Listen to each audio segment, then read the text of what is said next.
అందరికీ నమస్కారం. Welcome back to witness silks. ఇది వరకు మనం రెగ్యులర్ గా ఈ సారీస్ అన్ని చూసాము. సో ఇదంతా కూడా కలంకారీ థీమ్ తో వచ్చేసింది, ఇంకాస్త న్యూ ప్యాటర్న్ లో వచ్చేసింది. అండ్ ఈ సారీ మంచి మిర్చి రెడ్ కాంబినేషన్ లో తీసుకున్నాము. కలంకారీ బోర్డర్ ఒకటి, జరీ కడ్డీ బోర్డర్ ఒకటి, 2 బార్డర్స్ అనేది యాడ్ చేసాము. కలంకారీ థీమ్ తో చాలా బాగా హైలైట్ చేసాము. పైన టాప్ బార్డర్ స్మాల్ బార్డర్ వస్తుంది. ఇది కలంకారీ థీమ్ తోనే మనకి పళ్ళు అనేది గ్రాండ్ గా ఇచ్చేసాము. అండ్ ఇందులో కలర్స్ చూసేసేయండి. కలర్స్ వచ్చేసరికి డార్క్ బాటిల్ గ్రీన్ కాంబినేషన్ లో ఈ సారీ ఇలా ఉంది.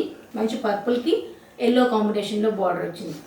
అలానే మనకి రామా గ్రీన్ లో పింక్ బార్డర్ తీసుకున్నాము. కలంకారీ వీవింగ్ తో వచ్చేస్తుంది. లైన్స్ అనేది చెక్స్ ప్యాటర్న్ అనేది శారీకి హైలైట్ అని చెప్పాలి. మస్టర్డ్ ఎల్లోకి కాపర్ సిల్వర్ బ్లూ లో బార్డర్ తీసుకున్నాం. సీ గ్రీన్ కాంబినేషన్ కి పింక్ బార్డర్ వచ్చిందండి. ఫైనల్ గా నేవీ బ్లూ కి రెడ్ బార్డర్ తో డిజైన్ చేసాము. ఆఫీస్ వేర్ కి అయితే పర్ఫెక్ట్ గా సెట్ అయిపోతాయి. వెబ్సైట్ త్రూ కూడా మీకు నచ్చే శారీని పిక్ చేసుకోవచ్చు.